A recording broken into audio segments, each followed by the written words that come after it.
غزہ جنگ بندی معاہدے کے لیے بین الاقوامی نگرانی میں غیر مسلح ہونے سے متعلق زیر گردش بیان پر فلسطینی مزاحمتی تنظیم حماس کا موقف بھی سامنے آ گیا ہے۔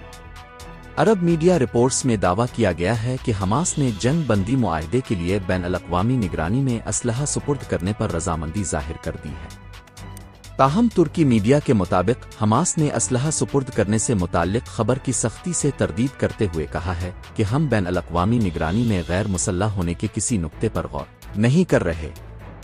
دوسری جانب حماس، اسرائیل اور امریکی وفود آج مصر کے شہر شرم الشیخ میں مذاکرات کریں گے۔ مذاکرات کا محور صدر ٹرمپ کا 20 نکاتی امن منصوبہ ہوگا۔ اسرائیلی وفد مذاکرات کے لیے آج مصر روانہ ہوگا۔ امریکی صدر ٹرمپ کے داماد جیرارڈ کشنر اور خصوصی ایلچی اسٹیو وٹکوف امریکہ کی نمائندگی کریں گے۔ بالواسطہ مذاکرات کے لیے حماس کے وفد کی آمد بھی متوقع ہے۔ واضح رہے کہ چند روز قبل امریکی صدر ڈونلڈ ٹرمپ نے غزہ میں جنگ بندی کے لیے 20 نکاتی پلان پیش کیا تھا، جس کے کئی نکات پر حماس نے آمادگی ظاہر کی تھی۔ تاہم غزہ کے انتظام کے حوالے سے حماس کا کہنا تھا کہ غزہ کا انتظام فلسطینی ٹیکنوکریٹس پر مشتمل عبوری انتظامیہ کے سپرد ہونا چاہیے۔